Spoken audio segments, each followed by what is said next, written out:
Yes. Okay. Good evening, everyone. So today the topic is triptans, and there's a lot that we can understand about triptans and how to prescribe triptans, especially in migraine. So the outline of my talk is triptans, the mechanism of action, the type of triptans and the dosages, the pharmacodynamics and pharmacokinetics, drug interactions, indications, contraindications, adverse effects, in triptans in special populations, and choosing triptan in migraine.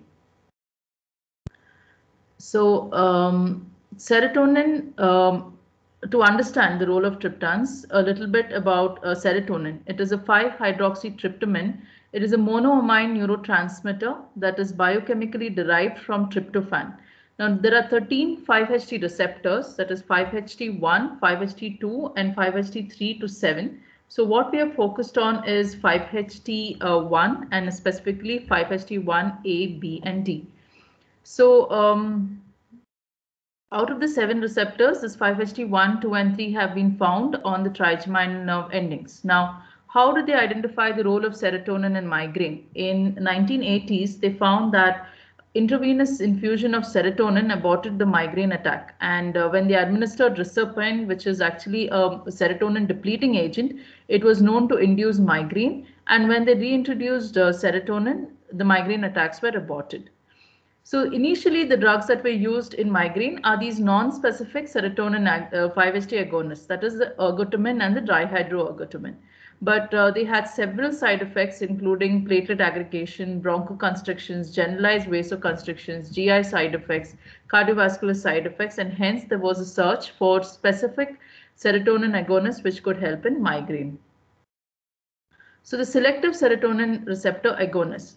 So with this search for the selective serotonin receptors that are specifically found pathophysiological in migraine, it was found that 5-HT1B, D, and F are expressed throughout the trigeminal system. And this has been found in the intracranial cerebral vasculature. And at the neuronal levels, they have been identified at the trigeminal ganglion and the trigeminal cervical complex. So these triptans were discovered or made, which are selective 5-hydroxytryptamine receptor agonists, and they have a high affinity for 5-HT1B and 1D receptors. And how do they act is once they bind to these receptors are coupled to G proteins and they mediate cellular effects through decreasing the cellular level of CAMP. So just to understand a little bit about the role of triptans, just to understand what is the mechanism of headache in migraine, initially it was considered that it is because of vascular dilatation, and then the neuronal theory came across, and now we believe that it is a combination of both. I won't go into the details of this, but if you can see, this is the trigeminal nerve endings on the intracranial extracerebral blood vessels. And what happens is when there is migraine that is triggered due to various causes and the cortical spreading depression that triggers this inflammatory sterile inflammation in these areas and in the blood vessels in the dura, there is a lot of release of neuropeptides. The neuropeptides such as calcitonin gene-related peptides, substance P, neurokinin A. And this causes the vasodilatation of these blood vessels. And the second thing that happens is also that there is a peripheral sensitization, that is an increase in the pain areas that are identified, and a central sensitization. Now these pain is carried back to the trigeminal ganglion and through this trigeminal cervical complex that is found in the upper cervical spinal cord and the brain stem, and it is transferred up to the thalamus and it is modulated by the hypothalamus and the brainstem structures. Now what happens is we have all the serotonin receptors here, especially 5-HT1B, 5-HT1B, 1D, and here 1B, 1D, and more importantly 1F. So all of them are responsible for not only transmitting these signals but also responsible for the vasodilatation, for increasing the pain sensitization, as well as for modulating the pain that is then causes migraine. And so the mechanism of action is that you have the vascular mechanism that is on basically the 5-HT1B receptors, where it causes the vasoconstriction of pain-sensitive intracranial vessels by acting on the vascular smooth vessels. And then the triptans also act by the neurogenic mechanism by inhibiting the release of vasoactive peptides such as calcitonin gene-related peptides from trigeminal efferents. And the central activation. The central activation I told you is the inhibition of nociceptive neurotransmission within the trigeminal cervical complex. So this is the same thing that I've shown you, that the triptans, they cause the vasoconstriction, also inhibit the release of the neuropeptides, and also prevent the central transmission and the vasoconstriction. So also the central transmission, that is through the same 5-HT1B, 1D, 1F receptors, which are co-localized with glutamate, and the activation of these receptors by triptan binding prevents the glutamate release within the trigeminal cervical complex, and this also prevents the upward transmission of this pain sensation. The other mechanisms that have been identified is modulation of nitric oxide dependent signal transduction pathways and nitric oxide scavenging in the brain. So coming to the drug specifically, sumatriptan. So it is a prototype drug which was first identified and became available as late as only 1991. And it is available as sumatriptan succinate. It was first synthesized as a subcutaneous injection, then as oral tablets, and more recently as a nasal spray. It is available in some countries as suppositories. They tried several other formulations, including a transdermal patch, which was later discontinued because of various side effects. So what happened is, despite its efficacy that was found in migraine, its pharmacokinetic properties of low bioavailability, short plasma half-life, and low liposolubility prompted the development of second-generation triptans. Now, second-generation triptans are more lipophilic, have a greater bioavailability, and are longer acting. So the 7 triptans are available, especially in the United States. These are sumatriptan, naratriptan, zolmitriptan, rizatriptan, almotriptan, provatriptan, and eritriptan. And in India, we have sumatriptan, naratriptan, zolmitriptan, rizatriptan, and almotriptan. So this is a table which is just made to simplify the various medications that are available with the available dose, as well as with the available maximum available daily dose that is allowed. So we have sumatriptan tablet, which is available in 25 milligram, 50 and 100, and the maximum daily dose is 200 milligram. Sumatriptan injections for subcutaneous dose is 6 milligram and maximum is 12. The nasal spray is available as 5 and 20 milligram. Zolmitriptan tablet and nasal spray are available as 2.5 and 5 milligram. Naratriptan tablet is available as 1 milligram and 2.5. Rizatriptan as 5 and 10 milligram. Almotriptan tablet is 6.25 milligram and 12.5. Provatriptan tablet is 2.5 and elytriptan tablet is 20 milligram and 40 milligram. So there is no special storage that is required for these medications, since most of them are tablets and they can be stored at room temperature, but anything between 2 degrees Celsius and 30 degrees Celsius. Injection is to be kept away from light. Just a table to show the different pharmacokinetics of the different formulations. Now we don't need to know all these numbers, but I just want to show you that sumatriptan subcutaneous, you can see it has a bioavailability of 96% and it is rapid acting, that is within 10 minutes. So that is why it is very useful in acute migraine attacks, especially when the attack is very severe and you want a fast acting triptan. But if you see the tablet, it has a bioavailability of only 15%. And the other things to look at is the higher bioavailability of the newer medications, especially naratriptan and almotriptan. And one more thing to see here is that provatriptan, it has a very long half-life of almost 26 hours. Naratriptan, compared to other triptans except provatriptan, also has a long half-life of about 6 hours. But otherwise, more or less, if you see the Tmax as well as the bioavailability of most other medications are almost comparable. So elimination, sumatriptan is extensively metabolized in the liver by monoamine oxidase type A, and it is excreted mainly in the urine as the inactive indole acetic acid derivative and its glucuronide. Small amounts is also excreted in stool and into the breast milk.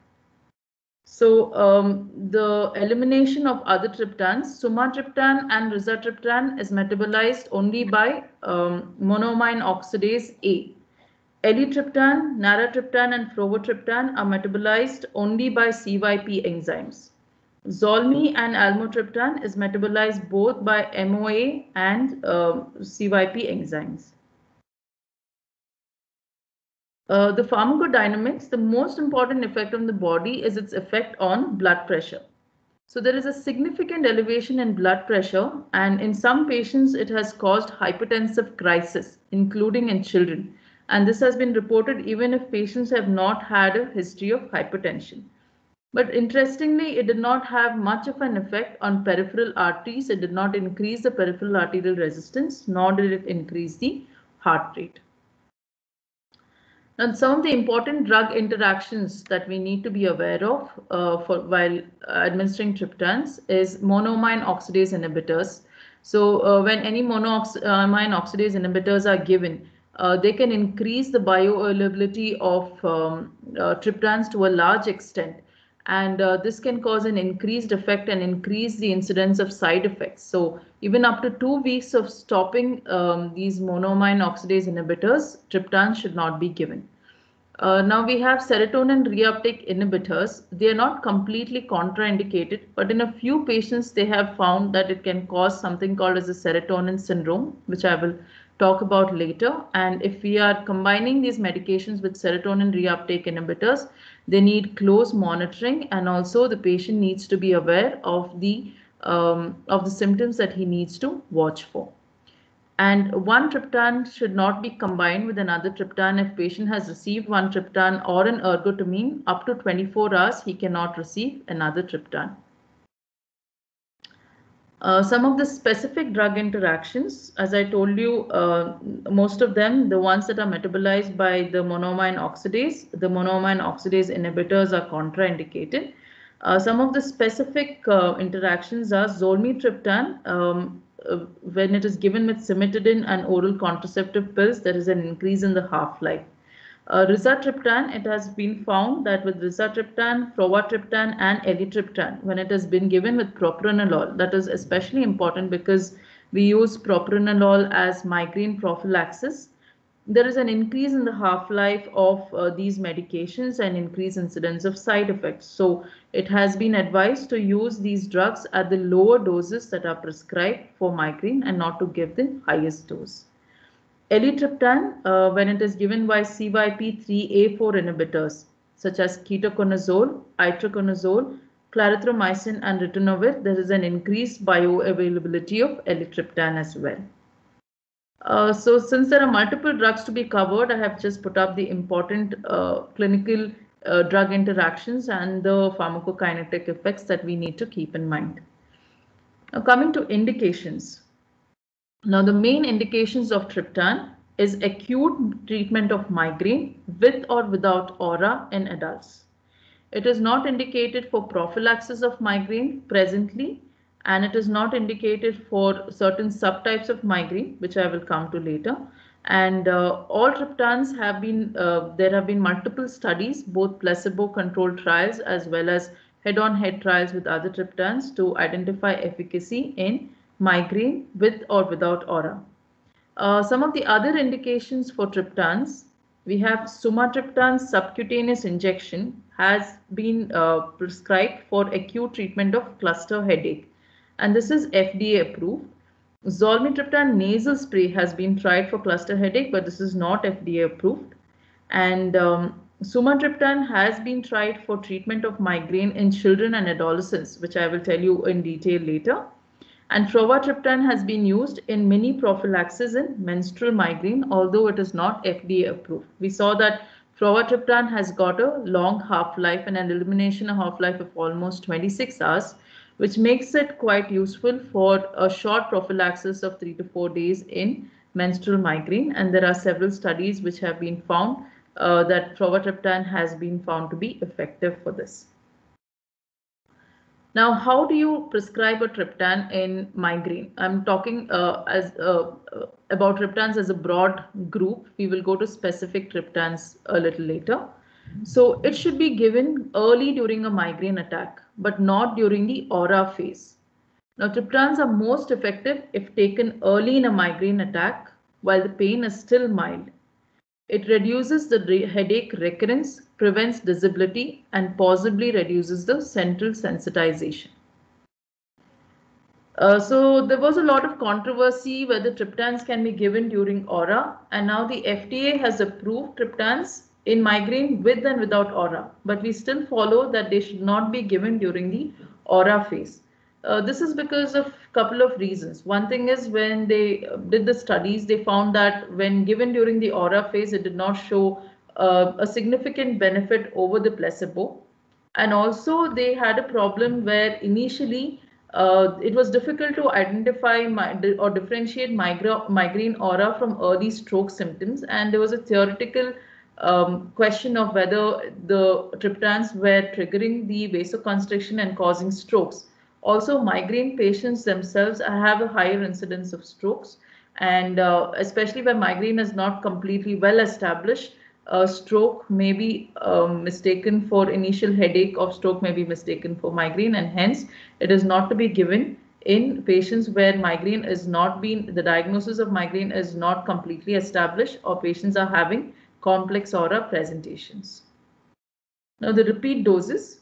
The patient should not repeat the dose of a triptan if there is no relief of migraine after the first dose. The dose can be repeated after 2 to 4 hours if there was an initial relief from the migraine and it has then reoccurred. So this is how it is. So a patient can be prescribed any one of the triptans that we choose. For example, if you give sumatriptan 50 milligram or 100 milligram to the patient, the dose may be repeated after at least 2 hours if the migraine recurs. A maximum dose that you can give is 300 milligram in 24 hours. The subcutaneous sumatriptan, 6 milligram is the initial dose. After 1 hour if the migraine recurs, you can repeat it, and maximum is 12 milligram in 24 hours. The nasal spray, 5, 10 or 20 milligram. After 2 hours you can repeat the dose, but maximum dose is 40 milligram. Zolmitriptan, you can give either 1.25, 2.5 or 5 milligram. Repeat dose, minimum time is 2 hours, maximum is 10 milligram in 24 hours. Rizatriptan, we have 5 milligram and 10 milligram. Repeat dose is 2 hours, maximum doses 30 milligram in 24 hours. Naratriptan is 2.5 milligram, and here you can repeat the dose after 4 hours and maximum is 5 milligram in 24 hours. Zolmitriptan is 5 milligram, again after 2 hours, maximum is 10 milligram. Provatriptan is 2.5 milligram and maximum is 7.5 milligram in 24 hours. Elytriptan is 20 and 40 milligram, maximum is 80 milligram in 24 hours, repeat after 2 hours. So the point is that you try any particular triptan on at least 3 occasions before assessing its efficacy. Poor efficacy or tolerability with a single triptan does not reliably predict response to another.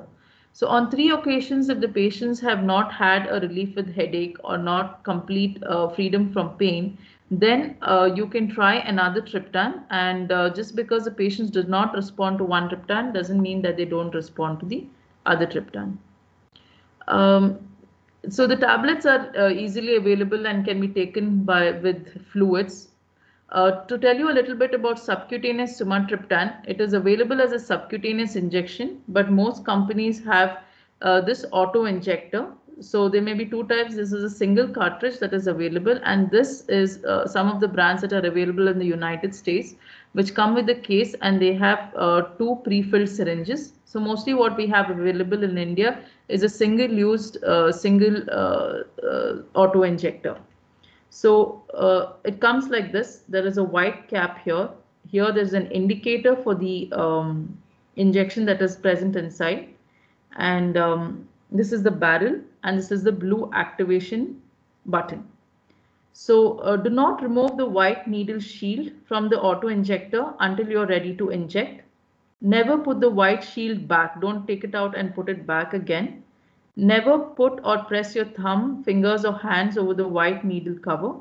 And check the appearance of the sumatriptan injection through the inspection window.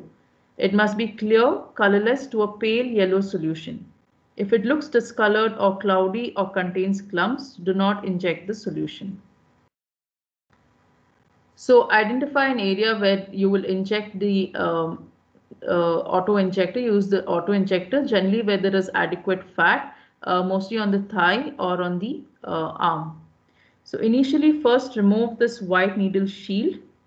After you remove it, you have to gently, without touching the either ends of the auto injector, you have to place it at a 90-degree angle over the skin that you wish to inject, and you have to slightly rotate it this way so that there is a covering which is there, a white covering over this needle which is protecting the needle is retracts completely and the needle is exposed. Once the needle is exposed and firmly pressed against the skin, you have to press on this blue activation button and wait for a click. Once there is a second click, the first click is when you press it, and the second click, that means the entire injection has been injected in, the fluid has been injected in. You can see this blue mark instead of the clear fluid in the activation in the window. And after that, you can slowly take it out and discard it. It should not be reused or used in a lesser dose. So the nasal spray that is available for sumatriptan and zolmitriptan, again, it is usually a single dose. So you have to take it out, close one of the nostrils, blow out through the nostrils that through which you have to inject, and then take the nasal spray in hand, and do not prime it or do not try to push the plunger first, because you will be actually using up the dose. You have to place it inside the nostril, well inside the nostril, and then push the plunger once the tip is inside the nostril. So this is how to administer the subcutaneous injection and the nasal spray. Now coming to contraindications for the triptans in general. So although we found that the triptans are very specific to the 5-HT1B, 1D and 1F receptors, the 5-HT1B receptors are also seen in the heart and the coronary vessels. And so there is always a risk of cardiac events that can occur when triptans are given, especially in populations that are at high risk. So the contraindications are any ischemic coronary artery disease, including angina pectoris, history of MI or documented silent ischemia, or coronary artery vasospasm, including Prinzmetal's angina. Any arrhythmias that are noticed, and also the presence of any cardiac accessory conduction pathways, such as Wolff-Parkinson's-White syndrome. Because of the risk of vasoconstriction, a history of stroke, transient ischemic attacks, or the types of migraines such as hemiplegic migraine or basilar migraine, the presence of peripheral vascular disease, ischemic bowel disease, and history of uncontrolled hypertension, because as I told you, triptans can cause a sudden hypertensive crisis.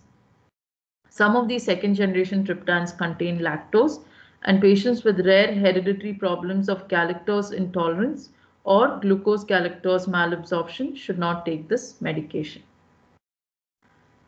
Any recent use, as I showed you in the drug interactions, of ergotamine containing medications, ergot type medication, or another 5-HT1 agonist in the last 24 hours is also a contraindication. Concurrent or recent use of a monoamine oxidase inhibitor, any hypersensitivity to any of the triptans that have occurred earlier or into any content, severe hepatic impairment, and some of these, such as the mouth dissolving variants of rizatriptan and zolmitriptan, contain phenylalanine, and therefore they are contraindicated in patients with phenylketonuria. So some of the adverse events that have been identified, which are important and can limit the use of triptans, are cardiac events, triptan sensation, medication overuse headache, serotonin syndrome, increase in blood pressure, and seizures.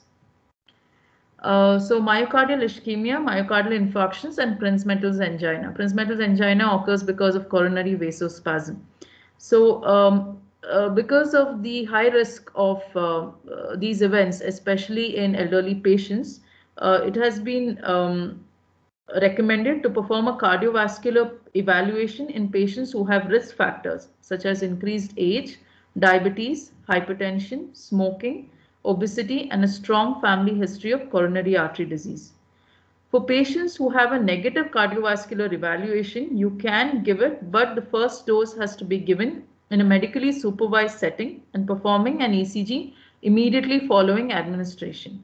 Now, even if the patient has not had any side effects, you have to conduct periodic cardiovascular evaluation. And this is the reason most of the times it is avoided in elderly patients with these risk factors. There is something more common known as triptan sensations. There are sensations of tightness, pain, pressure, and heaviness in the precordium, throat, neck, and jaw, which commonly occur after treatment with triptans. Initially, there was a lot of confusion and it was considered to be cardiac, but it has been found that it is non-cardiac in origin. However, if a patient has high risk for a cardiac event, if any of these symptoms occur, a cardiac evaluation needs to be done. Medication overuse headache. So just like NSAIDs, there is a high risk of medication overuse headache when triptans are used more than 10 days per month. That is, any of these acute medications such as ergotamine, triptans, opioids. For NSAIDs, we consider 15 days per month. It can lead to a rebound headache or medication overuse headache, and that is why it is advised to limit the use of triptans to less than 2 per week. Increase in blood pressure. There is a significant elevation in blood pressure with triptans, and hypertensive crisis with end organ damage has been reported, and therefore it is important to monitor blood pressure in patients. Serotonin syndrome. So when it has been combined with drugs such as the SSRIs, SNRIs, tricyclic antidepressants, and MAO inhibitors, especially with SSRIs, SNRIs, they have identified that the patients can develop serotonin syndrome. But most of them are not very clear-cut cases, so it is not really contraindicated, but it has been advised to tell the patients as well as to closely monitor for them for these side effects. So because of the increased level of serotonin, they can have agitation, hallucinations, coma. They can have autonomic dysfunction, tachycardia, labile blood pressure, hypothermia. They can develop hyperreflexia, incoordination, nausea, vomiting, and diarrhea. And this can occur even within minutes to hours of getting a new drug. Seizures. Seizures have been reported following administration of triptans, and some have happened without a history of seizures as well. In patients with either a history of seizures or concurrent condition predisposing to seizures. Some of the other side effects that have been identified in post-marketing surveillance, especially with sumatriptan, is although it theoretically causes hypertension, some patients have identified hypotensions, and a few patients have developed dystonia and tremor after sumatriptan. Some of the side effects with nasal sprays, either with sumatriptan and zolmitriptan, is local irritation such as burning, numbness, paresthesia, discharge, and pain or soreness in about 5% of the patient, and it has been severe in about 1%. Coming to special populations, now pregnancy. Now pregnancy, it is a category C drug. It should be used only if the potential benefits justifies a potential risk to the fetus. Now it is not FDA approved either in pregnancy or breastfeeding. There are no adequate and controlled trials. In toxicity studies, they have found that it has been embryo lethal and it has caused fetal abnormalities and mortality. And however, and second and third trimester is associated with increased risk of uterine atony and increased blood loss. However, there are various registries, and there is one registry of which about in 626 pregnancies, they have found that birth defect was 4.2% versus 3 to 5% in the general population, which is acceptable for a drug. And a lot of off-label indications to give triptans in pregnant women, especially when the headache is very disabling, when other therapies that have been found to be unhelpful and patient has been counseled about their use in pregnancy, it can be tried. Breastfeeding, less than 10% appears in the breast milk. Again, there are no large studies. So what they have recommended is with sumatriptan, it can be the infant exposure can be minimized by avoiding breastfeeding for 12 hours. For other triptans, suggest avoiding breastfeeding for at least 24 hours. And hepatic impairment, with severe hepatic impairment, it should be used with caution. It should not be given with severe hepatic impairment. With mild to moderate, you can give it at the lowest dose possible, and for example, 50 milligram of sumatriptan and lower equivalent doses of other triptans. Renal impairment, there are some newer generation triptans that are mainly excreted in the urine, and these are generally avoided. So severe renal dysfunction, avoid naratriptan and elatriptan. Lower doses can be given in mild to moderate renal dysfunction. Almotriptan, rizatriptan can be given at the lowest dose. Now coming to migraine in children. So although most of them are not FDA approved, all of them have been studied in children and adolescents. Now the problem is that in the initial trials, a lot of children develop, some of the children develop hypertensive crisis, strokes and so on. But with recent studies, they have found a better profile, and 3 are approved by the FDA for use in children. One is almotriptan for 12 to 17 years, rizatriptan 6 to 17 years, 5 milligram for less than 40 kgs and 10 milligram above 40 kgs. And sumatriptan has been approved only with a combination, that is sumatriptan with naproxen, that too only for 12 years and above. So sumatriptan, although it's not FDA approved, oral tablet has been tried both in the US and in the UK. The guidelines say that it can be given, not the guidelines, sorry, it has been tried at 25 milligram, 50 milligram and 50 to 100 milligram. For 6 to 9 years, 25 milligram, 50 milligram, 10 to 11, and more than that, 12 to 17 is 50 to 100 milligram. They've also tried subcutaneous sumatriptan for 10 to 17 years and found to be effective. Sumatriptan nasal spray has been also found to be of greatest benefit, and although the FDA does not approve it, the American Academy of Neurology recommends it for its use in adolescents 12 years and older. And the same adult dose of maximum, the dose is 10 milligram and maximum dose of 20 milligram. It has also been tried in cluster headache in adolescents, both sumatriptan subcutaneous and nasal spray. Coming to how do you prescribe this in migraine? So this is broadly the treatment strategies that can be given in an acute migraine treatment. Now, initially, what was generally prescribed or what was generally adhered to was the step care. But now what has been found to be cost effective, especially in countries such as the UK, where they have done large studies on cost analysis, is what we call as stratified care. Now, the step care is they would start initially with the, so for migraine acute treatment, we have non-specific drugs and specific drugs.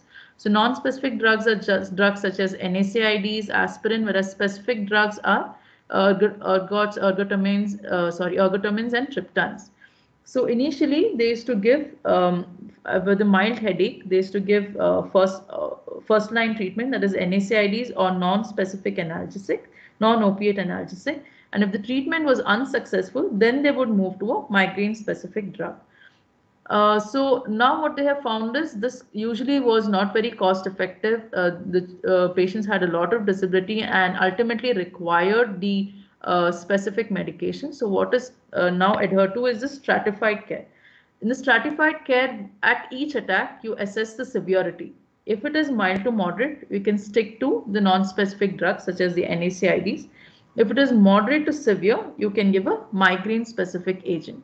And even in this, a combination of sumatriptan and NSAIDs, especially sumatriptan and NSAIDs, has been found to be cost effective as the first line of management. So considering the stratified care that is now followed, especially in the NICE guidelines, the triptans are more commonly used and used as first line of treatment for acute migraine. So this is a randomized of 133 randomized trial. They found that when standard dose triptans were given, They relieved headache. So these are the migraine study endpoints. Relief of headache within 2 hours means the headache comes down from moderate to severe to mild to moderate, and this was found in 43 to 76%. Freedom from pain means that the patient is completely free from pain at 2 hours, was about 18 to 50%. Sustained headache relief at 24 hours is 29 to 50%, and sustained freedom from pain was 18 to 33%, and the need for rescue medication was 20 to 34%. Now, which triptan to choose? So broadly, although each of them have their own specific features that I have covered broadly, they can be divided into two large groups. One is group 1, which has a faster onset, higher potency, but will have a higher recurrence. The group 2 is slower onset, lower potency, and lower recurrence. So naratriptan and frovatriptan belong to this group, and most of the other drugs, almost all the other drugs, are in group 1. Of course, the subcutaneous sumatriptan is not considered because it is ultra short acting with a high recurrence and fast acting. So depending on what kind of migraine the patient has, does the patient have milder headaches that are long lasting, or does the patient have very severe headaches and do not recur, we can decide on which triptan to use. So sometimes it could be a trial and error, but I said it requires at least to be used thrice to identify whether it is useful or not useful. And no response to one triptan doesn't mean that the patient may not respond to the other triptan. So if you look at purely the efficacy data, most of the data favors elatriptan, then rizatriptan. And at 24 hours, again, elatriptan performed best, followed by zolmitriptan.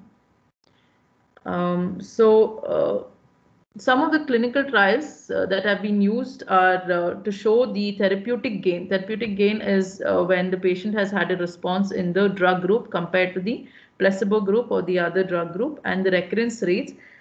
They are almost comparable, but if you can see, sumatriptan subcutaneous has a good therapeutic gain of about 51%.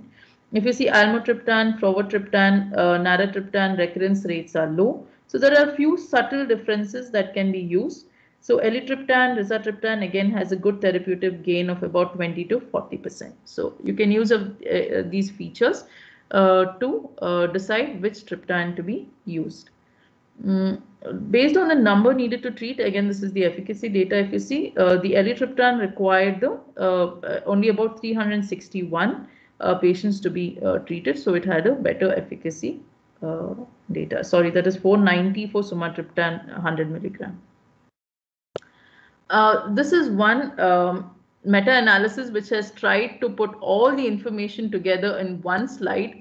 You can read it in detail, but each of this is headache relief at 2 hours, freedom from pain at 2 hours, sustained headache relief at 24 hours, sustained freedom from pain at 24 hours, and use of rescue medication. And for the row, if there is a gray, if it's gray, that means that drug is better. And you can see here that elatriptan is doing well. And for the column, if it is black, that drug is better. So again, you see elatriptan and rizatriptan doing well, and a little bit of sumatriptan and zolmitriptan also scoring over the other. But these are all meta-analysis, and each individual patient may respond differently. So just a few features that sumatriptan has been available for the longest available time. It is the most flexible and has been given successfully to the most number of patients. Zolmitriptan is proven effective and repeated. Almotriptan has a slightly better side effect profile. Rizatriptan has the highest 2-hour pain-free rates. Elatriptan may be associated with good sustained headache response rates. Naratriptan has a slower onset of action, but most favorable adverse event profile and a lower recurrence rate. Frovatriptan is a slower acting with the longest half-life. So this was a good article in Practical Neurology as to how you choose a triptan. So depending on the patient's response, the type of migraine that the patient generally has, and the present attack. So if it is rapidly progressive migraine attack, you can give subcutaneous sumatriptan 6 milligram or nasal spray, or you can try intranasal zolmitriptan, or if these are not available, you can give the fast-acting oral triptans, such as elatriptan, rizatriptan, and zolmitriptan. And if the patient has an earlier nausea and vomiting, you can avoid the tablets and give either nasal sprays or subcutaneous or the mouth dissolving tablets. And if there is a recurrence of headache that the patient generally has with triptan medication in the previous acute attacks, the NSAIDs can be added upfront, or you can give a longer acting oral triptan such as naratriptan, almotriptan, and provatriptan. If there is a lack of triptan response, you can if there is no response at all, it is not recommended to try giving the same medication within 24 hours. However, for the next time, you can consider trying a higher dose. You can consider an alternative triptan or an alternative formulation or combination therapy with NSAIDs, or you have to evaluate for the need to starting preventive therapy for migraine. So combination with naproxen, the fixed dose combination pill contains 85 milligram of sumatriptan and naproxen 500 milligram. And in a placebo-controlled trial, it has been found that the combination was superior for both pain relief at 2 hours, complete pain relief at 2 hours, and sustained pain relief at 24 hours. This combination contains 85 milligram. It may not be generally available. So they have also found that just giving plain sumatriptan 50 milligram with naproxen tablet has been also been found to be non-inferior. So these are the references, and this presentation can be seen at this Dr. Sharma's website. Thank you.